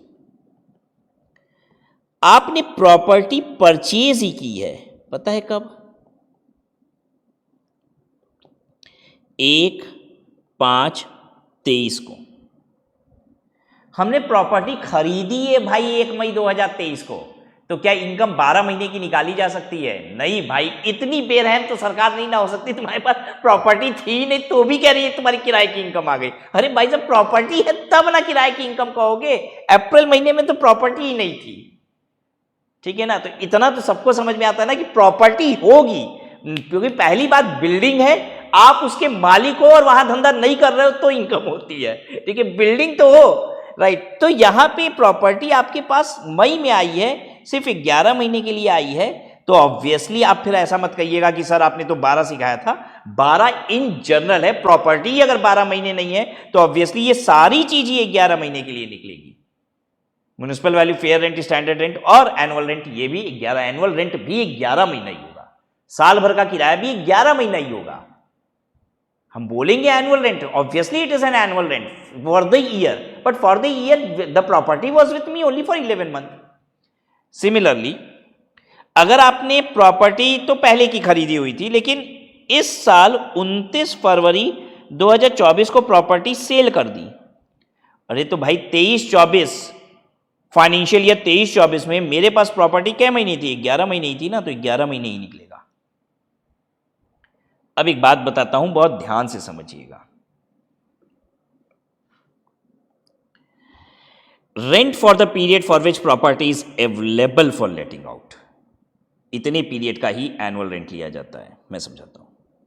म्युनिसिपल वैल्यू, फेयर रेंट और स्टैंडर्ड रेंट, ये लिया जाता है period for which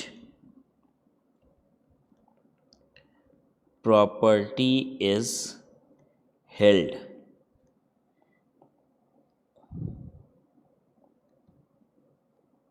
annual rent ये कितने के लिए लिया जाता है?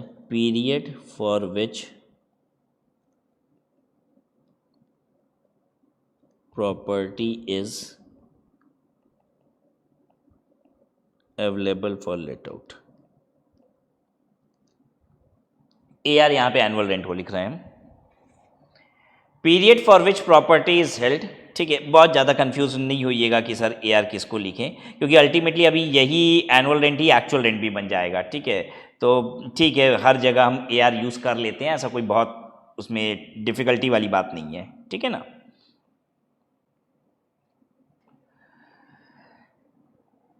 Period for which property is held and period for which property is available for let out, मतलब समझिएगा दोनों में अंतर क्या है।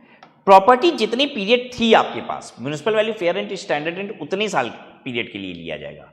अगर प्रॉपर्टी मेरे पास 12 महीने थी, ठीक है, तो हम 12 महीने का निकालेंगे। प्रॉपर्टी कब नहीं थी, मतलब इज ऑलवेज हेल्ड, कब नहीं हेल्ड है?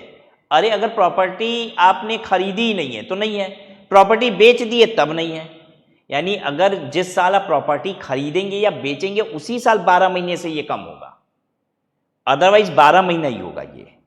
This is always 12 month except if HP purchased और सोल्ड ड्यूरिंग द ईयर। अगर आपने ड्यूरिंग द ईयर खरीदा है या बेचा है तभी 12 महीने नहीं है, नहीं तो 12 महीने ही प्रॉपर्टी हेल्ड है। Property available for let out क्या होता है? Obviously property available for let out तो तभी होगी जब प्रॉपर्टी हेल्ड है, प्रॉपर्टी है मेरे पास। लेकिन अगर प्रॉपर्टी है मेरे पास और हम उसमें खुद रहते हैं तो भी property available for let out नहीं है। देखिए, प्रॉपर्टी अगर प्रॉपर्टी है ही नहीं तो property available for let out नहीं है, मतलब प्रॉपर्टी हेल्ड होना तो जरूरी है। लेकिन अगर प्रॉपर्टी है और हम उसमें खुद रहते हैं तो भी तो property available for let out नहीं है।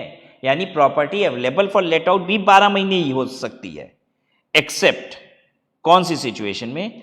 एक्सेप्ट इफ HP परचेस्ड और सोल्ड और self occupied during the year. देखिए, आप ड्यूरिंग द ईयर प्रॉपर्टी खरीदेंगे, बेचेंगे, तो भाई अगर ड्यूरिंग द ईयर आपने खरीदा है प्रॉपर्टी तो हो सकता है 1 महीने बाद आपने मई में खरीदा, तो property available for let out भी तो 11 महीने ही है। लेकिन अगर प्रॉपर्टी खरीद लिया आपने, खरीदने के बाद आप खुद रहने लग गए, तो भी property available for let out नहीं है। तो जितने पीरियड के लिए property available for let out है, मतलब आप नहीं रहते हैं जितने पीरियड के लिए, मकान खाली पड़ा है, that is only available for let out. ठीक है, तो उसको हम कहेंगे एनुअल रेंट। अब मैं समझाता हूं एग्जांपल लिख के, ये municipal value, fair rent, standard rent और एनुअल रेंट कैसे निकाला जाता है।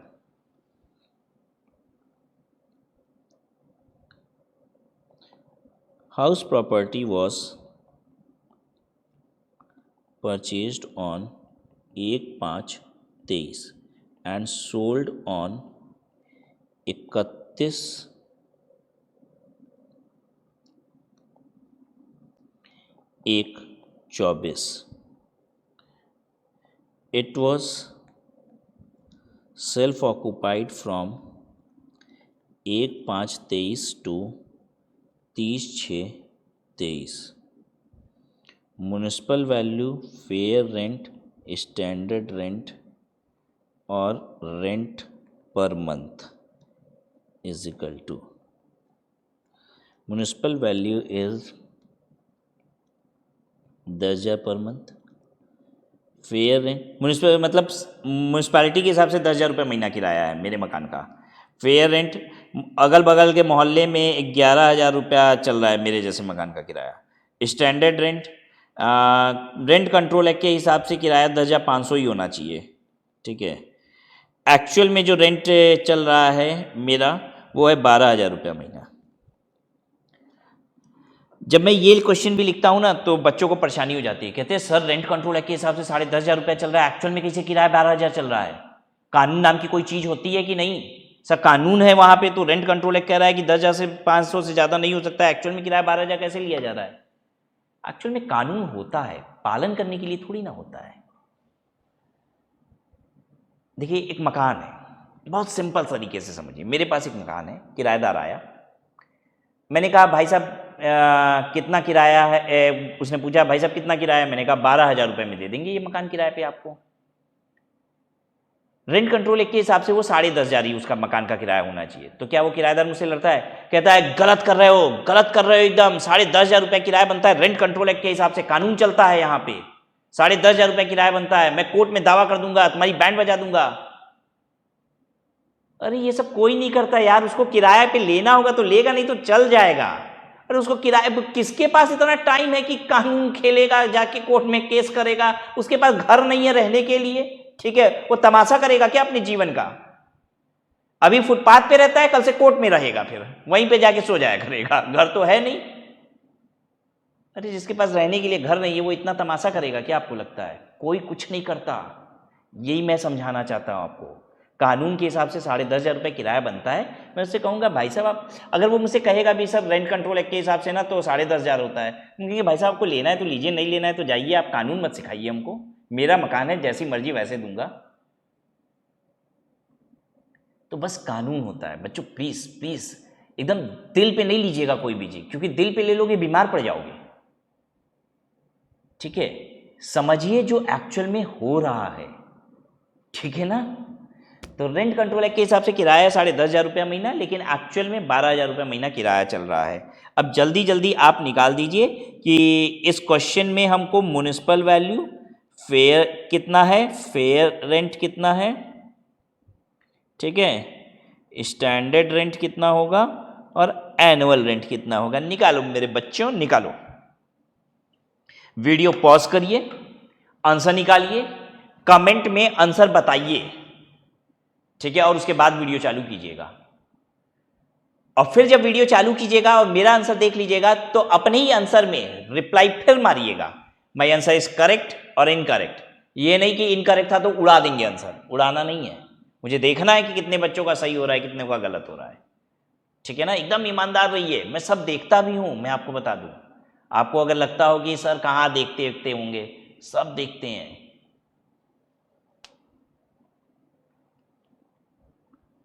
मुझे आपकी सक्सेस चाहिए, ऐसा थोड़ी ना है बस पढ़ा दिया और निकल लिया। आई होप आपको समझ में भी आ रहा होगा कि मैं बहुत सेक्रीफाइस भी कर रहा हूं in order to provide you these classes. तो मकसद ये की है कि भाई आपको आना चाहिए, अचीव करें आप इससे कुछ। तो चलिए जल्दी से आंसर लिखिए अपना।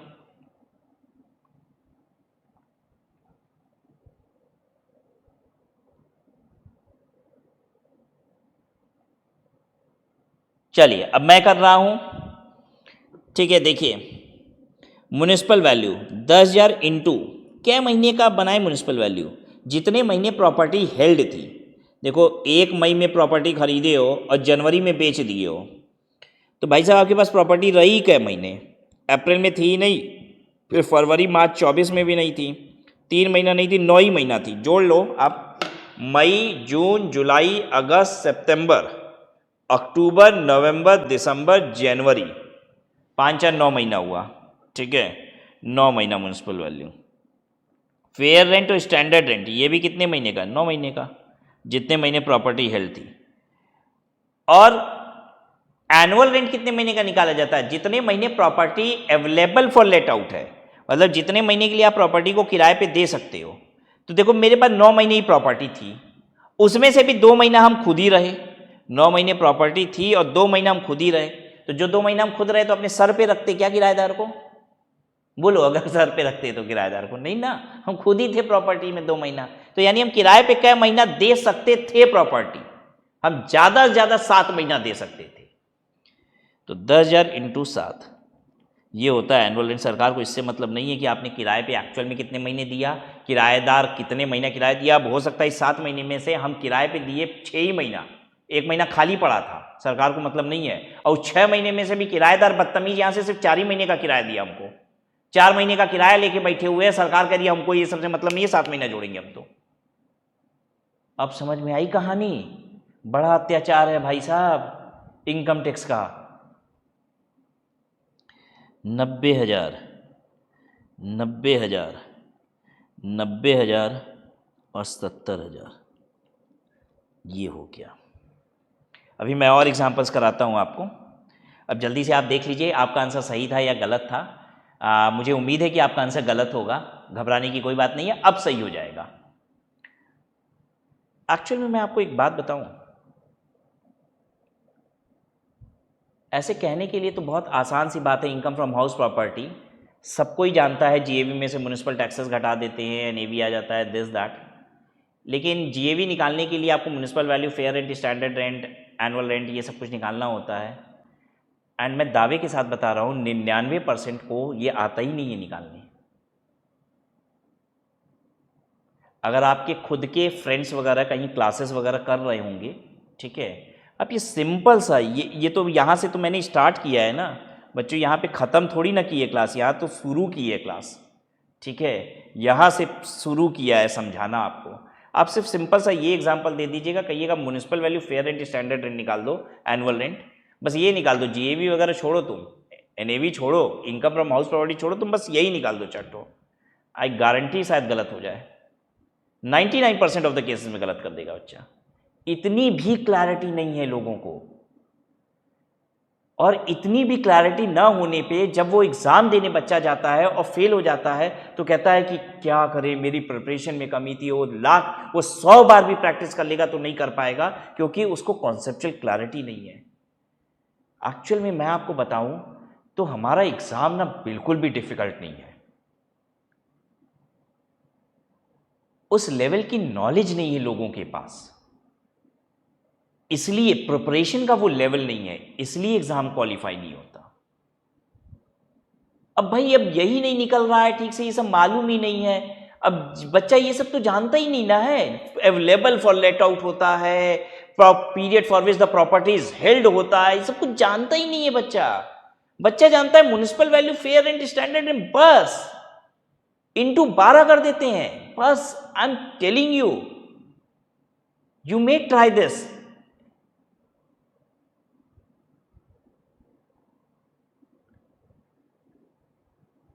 This is what is actually required for exam.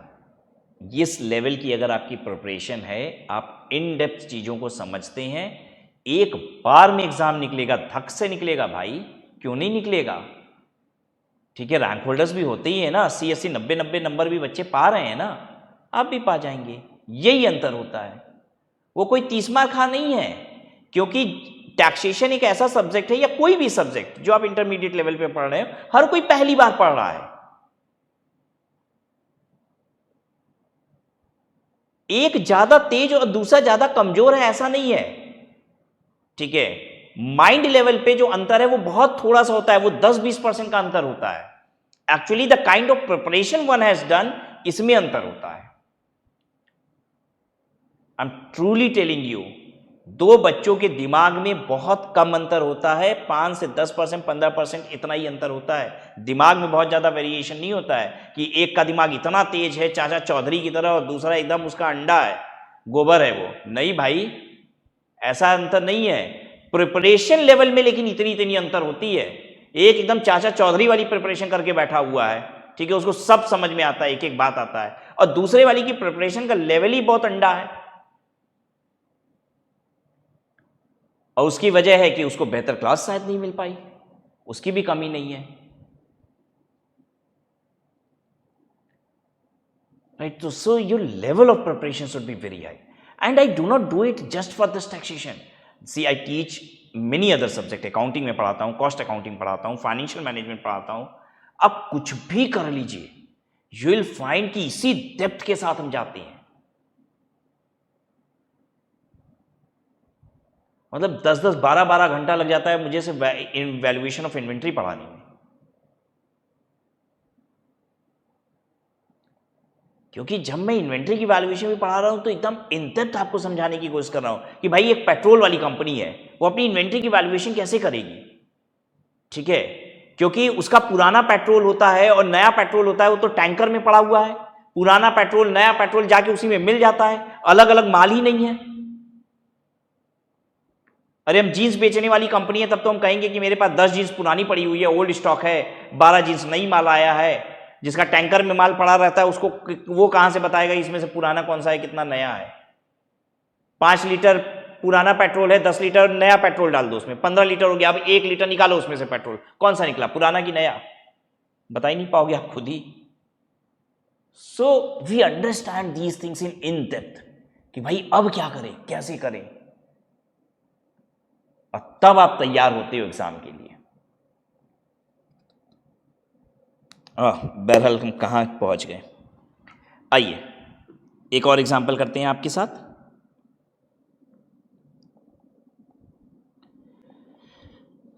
Property was purchased on 1/5/22 and sold on 1/5/24. Self-occupied for the month of July 2023. Municipal value, fair rent, standard rent, rent per month 8,000, 9,000,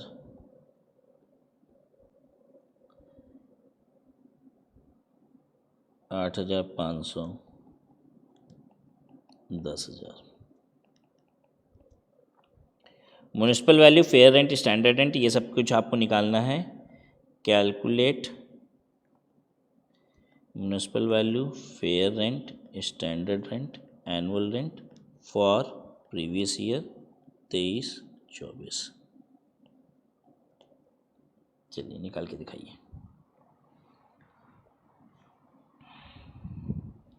example 2, जब आप नीचे answer बताएंगे हमें तो example 2 लिख देंगे comment box में।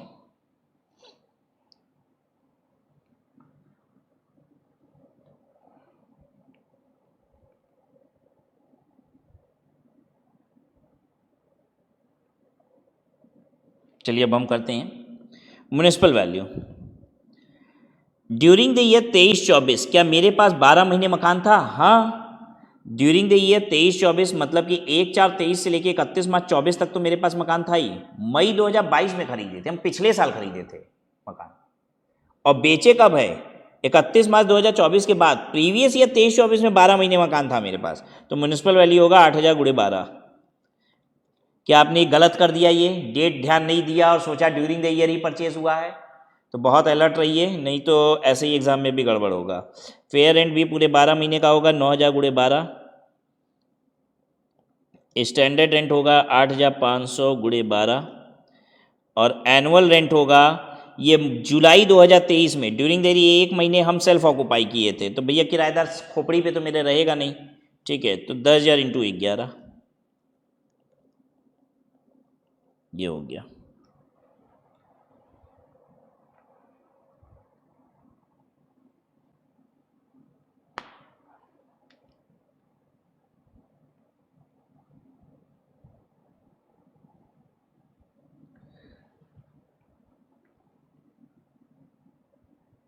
ठीक है, चलिए अब आगे बात करते हैं हम लोग। Municipal value, fair rent, standard rent और एनुअल रेंट। म्युनिसिपल वैल्यू साल भर की 1,20,000। Fair rent is not given in question, this is also not given in question, and this is given 1,50,000। Now अब ऐसे केस में हम क्या करेंगे? अगर मेरे पास फेयर रेंट नहीं है, स्टैंडर्ड रेंट नहीं है, सिर्फ म्युनिसिपल वैल्यू है और एनुअल रेंट है, तो अब क्या करें? अगर स्टैंडर्ड रेंट क्वेश्चन में नहीं है तो आप कुछ कर भी नहीं सकते। और वो क्यों नहीं है? क्योंकि हो सकता है उस शहर में रेंट कंट्रोल एक्ट लगता ही नहीं है, क्योंकि मैंने आपको बताया था कि रेंट कंट्रोल एक्ट अगर है तभी स्टैंडर्ड रेंट होगा, और हिंदुस्तान के सारे शहर में रेंट कंट्रोल एक्ट नहीं लगता। तो स्टैंडर्ड रेंट अगर नॉट गिवन क्वेश्चन है तो इसका मतलब ये है कि स्टैंडर्ड रेंट है ही नहीं, है ही नहीं, तो आप क्या कर लेंगे?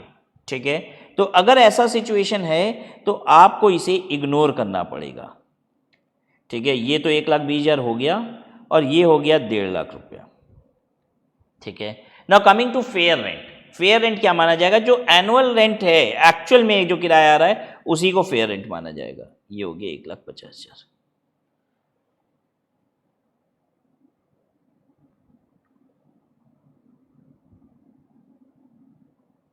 ठीक है, अब आइए वापस से पुराने क्वेश्चन में। अब मान लीजिए इस क्वेश्चन में मैं कहता हूं ये फेयर रेंट मैंने आपको दिया ही नहीं था। ठीक है, तो अब जल्दी से बताइए यहां पे फेयर रेंट क्या होता? ठीक है, ये तो नहीं होगा। अब क्या होगा? ये दिया ही नहीं है, तो फेयर रेंट क्या होगा?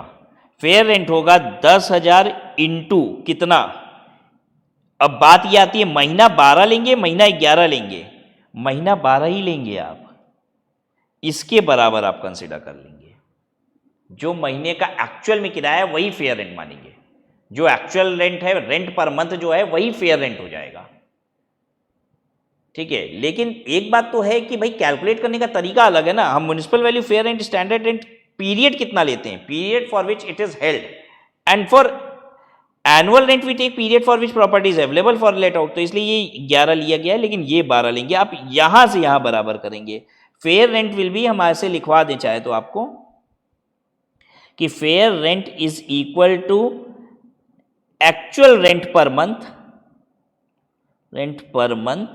ठीक है, fair rent per month would be actual rent per month if not given, if FR is not given. ये नोट कर लीजिए कहीं।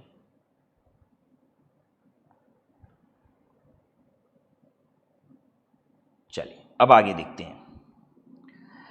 मैंने आपको बताया कि जो भी किराया मुझे मिलता है ना, उसमें से कोई भी खर्चा घटाने को नहीं मिलता।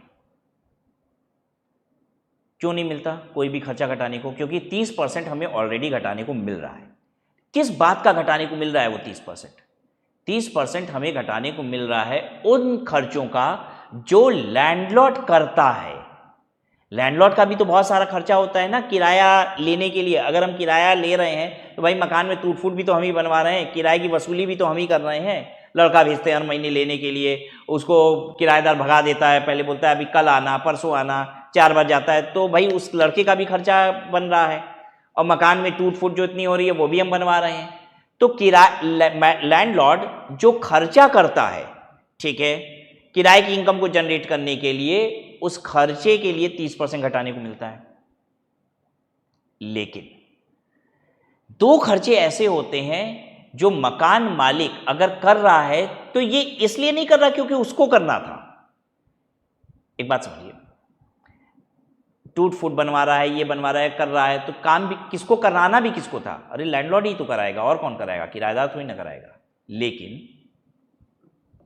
एक मकान है जिसको मैंने किराए पे दिया है 20,000 रुपये के। अब उस मकान का बिजली बिल आ रहा है हर महीने का 6,000 रुपया। ये बिजली बिल कौन भरेगा? किराएदार भरेगा कि मकान मालिक भरेगा? अरे किराएदार भरेगा, पूरी दुनिया का यही सिस्टम है। ऐसा थोड़ी ना है कि अगर उसका 26,000 रुपये का बिल आ जाएगा, हम 20,000 रुपये के मकान पे किराया दिए, 20,000 रुपये आया और 26,000 बिजली बिल आ गया, वो हम भरेंगे? अरे वो तुम ही भरोगे भाई, जिसने मकान किराए पे लिया है। ठीक है। अब फ्लैट्स वाले सिस्टम में क्या होता है, एक चीज़ और होती है। जैसे अगर मेरा एक बिल्डिंग में फ्लैट है ये, ठीक है, तो अगर हम अपना फ्लैट किसी को किराए पे दे देते हैं और मान लीजिए 20,000 हमको किराया आ रहा है, तो इसके बाद फ्लैट वाला जो होगा सोसाइटी को भी एक खर्चा पे करता है। जैसे जब भी जो लोग भी फ्लैट्स में रहते होंगे उनको मालूम होगा कि फ्लैट में बहुत सारी कॉमन सर्विसेज होती हैं। जैसे गार्ड लगा हुआ है फ्लैट में, कॉमन लाइटिंग्स हैं, लिफ्ट चल रहा है, ठीक है। तो इन सब के लिए हर महीने एक लमसम अमाउंट हर फ्लैट से लिया जाता है, ठीक है।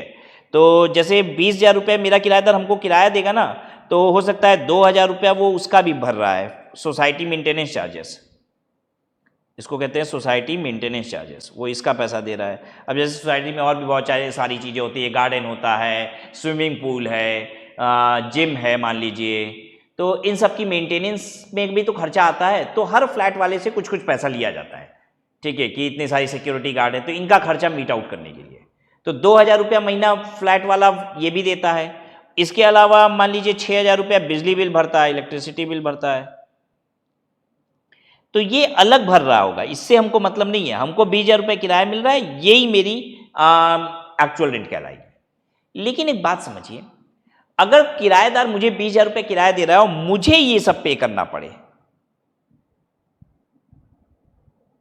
तो सरकार कहती है कि ये दोनों हम आपको इसी एक्चुअल रेंट से घटाने के लिए दे देंगे और आपका एक्चुअल रेंट 20,000 रुपये नहीं कहलाएगा, 6 दो 8,000 घटाने के बाद 12,000 रुपये कहलाएगा।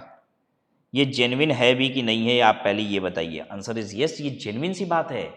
भाई साहब एक बात समझने की कोशिश कीजिएगा, जो वो 30% घटाने को, आप ये मत कहिएगा सर 30% तो आपको ऑलरेडी घटाने को मिल रहा है तो फिर कोई खर्चा घटाने को नहीं देंगे।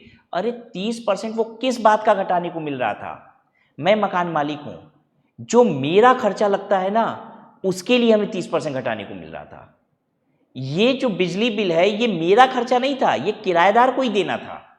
ये जो सोसाइटी मेंटेनेंस चार्जेस होता है ना, वो मुझे नहीं देना था, वो किराएदार को ही देना था। अरे वो किराएदार ने सीधे सोसाइटी को देने की बजाय वो हमें दे दिया और मुझे सोसाइटी को देना पड़ा।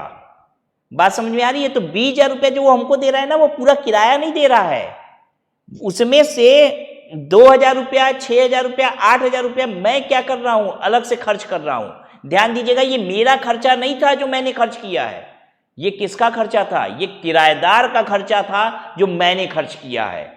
बहुत आराम से समझिए, 30% सरकार हमको घटाने को देती है, मकान मालिक को घटाने को देती है, मकान मालिक के खुद के खर्चे के लिए, कि भाई मकान मालिक तुम्हारा खर्चा एज एन मकान मालिक होता है ना मकान पे, उसका 30% घटाओ। और ये एकदम अलग खर्चा है, ये तो किराएदार का खर्चा था।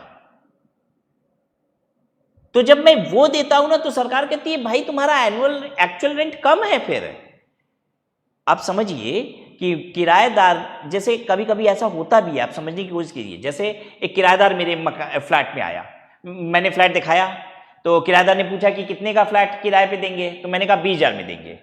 और फिर मैंने बताया कि देखो 2,000 रुपये ना सोसाइटी को भी हर महीने देना होता है। तो किराएदार का ये सोसाइटी वाला चक्कर ना हमसे मत रखवाइए, आप ही 22,000 रुपया ले लीजिएगा, 2,000 रुपया आप ही दे दीजिएगा। तो हमने कहा ठीक है भाई। तो एक बात बताओ, 22,000 रुपया लेके 2,000 हम सोसाइटी को दे रहे हैं, तो किराया कितना आया? 20,000 तो आया। और अगर उसने नेगोशिएट कर लिया, उसने कहा नहीं नहीं 20,000 रुपया ही हम देंगे, उसी में से सोसाइटी वगैरह का आप सब समझिए, तो भाई 20,000 रुपया वो हमको किराया नहीं दे रहा है, 20,000 रुपया वो हमको दे रहा है, जिसमें से 2,000 रुपया हम सोसाइटी को देंगे, तो किराया कितना हुआ? 18,000 रुपये ही हुआ। आई बात समझ में? सो आप समझ गए कि दो जो खर्चे होंगे वो एनुअल रेंट से आपको डिडक्ट करने को मिलेंगे। आइए लिख लीजिए इस बात को, टू एक्सपेंस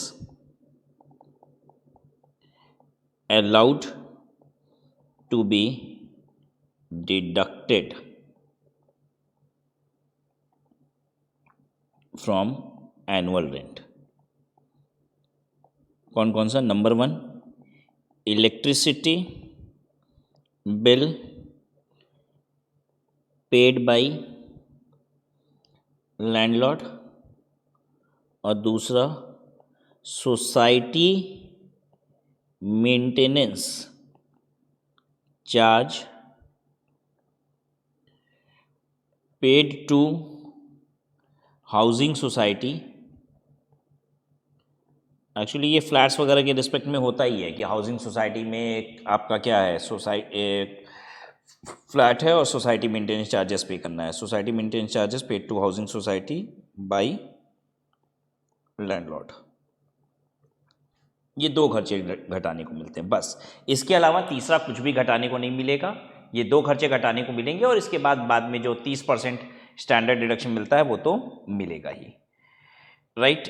अब एक आखिरी बात इसमें, आपने पढ़ा था कि when fair rent is not given तो fair rent is equal to annual rent.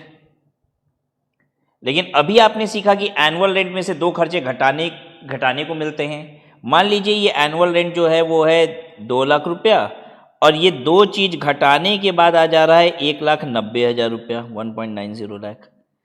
तो फेयर रेंट जब एनुअल रेंट के बराबर होगा तो फेयर रेंट कितना होगा? तो 1,90,000 नहीं, 2 ही लाख रुपया होगा।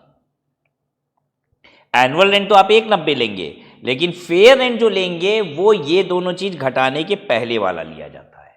याद आ रहा है ना? आपको बताया था कि अगर फेयर रेंट नहीं दिया हुआ है क्वेश्चन में तो आप एनुअल रेंट के बराबर लेंगे, ठीक है। और महीने का भी अंतर था वहां पे।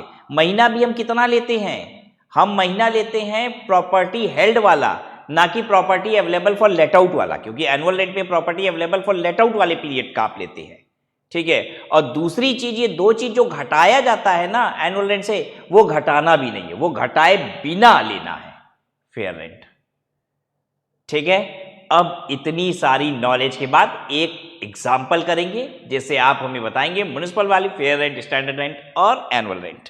चलिए,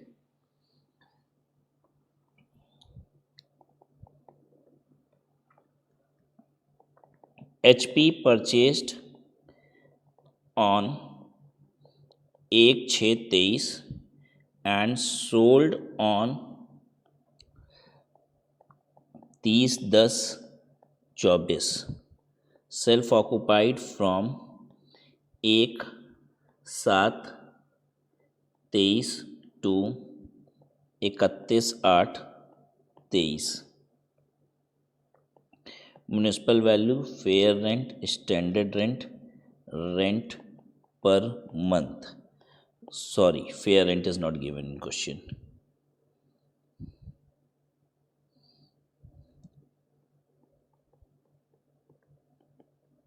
$25,000 per month, rent per month 30,000, standard rent 28,000 per month.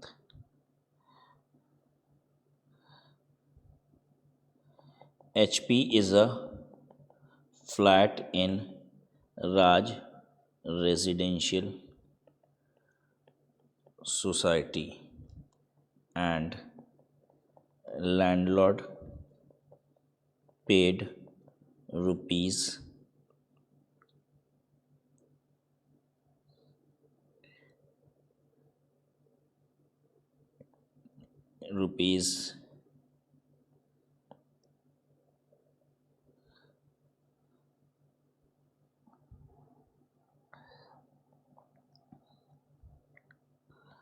1,000 per month as society maintenance charges.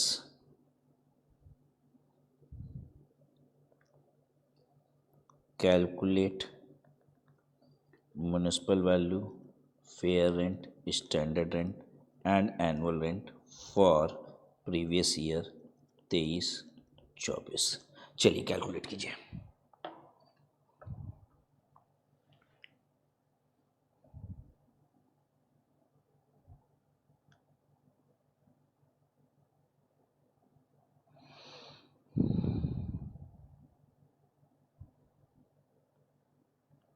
Come on do it. Again comment करके बताइए भी, एग्जाम्पल 3 इसको लिख लीजिए ताकि आप कमेंट में बताएं कि एग्जाम्पल 3 के आंसर को आप लिख रहे हैं।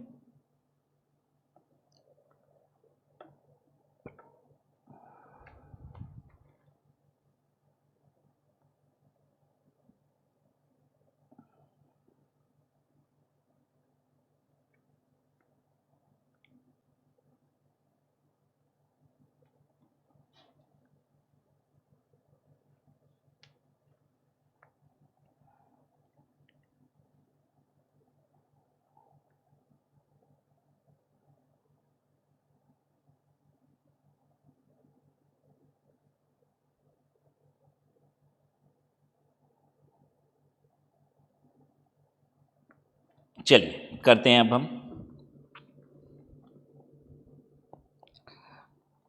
Municipal value, fair rent, standard rent, annual rent. ठीक है, जितना जितना है वो लिख लीजिए और फिर महीने में मल्टीप्लाई कर देंगे। 25,000 म्युनिसिपल वैल्यू। ठीक है, फेयर रेंट नहीं दिया हुआ है तो जो रेंट पर मंथ होता है वही लेते हैं, तो यानी 30,000 लेंगे। ठीक है, स्टैंडर्ड रेंट कितना है? 28,000 रुपया है, लेकिन जब एनुअल रेंट लेंगे तो रेंट पर मंथ जो है 30,000 रुपया, उसमें से 1,000 रुपया घटा देंगे। सोसाइटी मेंटेनेंस चार्जेस जो है वो आपको घटाने को मिलता है। अगर 30,000 रुपये का हम किराया ले रहे हैं और 1,000 रुपये सोसाइटी मेंटेनेंस चार्जेस दे रहे हैं तो इसका मतलब किराया 29,000 रुपये ही ले रहे हैं, तो जो एनुअल रेंट होगा उसमें 29,000 ही लिखेंगे। अब आती है महीना मल्टीप्लाई करने वाली बात। Municipal value, fair rent, standard rent ये उतने महीने का लेते हैं जितने महीने के लिए प्रॉपर्टी हेल्ड है। प्रॉपर्टी हेल्ड कितना है? 1/6/23 को खरीदे हो तो 1/6/23 से लेके 31 मार्च 24 क्या महीना होता है? 10 महीना होता है। हम 31 30 10 24 को बेचे हैं, 10वें महीने में बेचे हैं 31 मार्च 24, ये फाइनेंशियल ईयर 23-24 है। ठीक है, 23-24 के लिए हमें करना था, तो जून से प्रॉपर्टी है, बस अप्रैल मई 2 महीना नहीं है, तो 10 10 और 10 होगा। जबकि एनुअल रेंट उतने महीने के लिए होता है जितने महीने के लिए property available for let out होती है। तो इस 10 महीने में 2 महीना हम खुद ही थे इस प्रॉपर्टी में, तो किराएदार 2 महीना मेरे सर पे तो रहता नहीं। ऑब्वियसली 10 महीना अगर प्रॉपर्टी थी और 2 महीने हम ही थे तो 8 ही महीना अवेलेबल फॉर लेट आउट है, तो 8 महीना ये हो गया। तो ये हो गया आपका फाइनल आंसर, 2,50,000, 3 लाख, 2,80,000 और 29,000 गुणे 8 देख लेते हैं।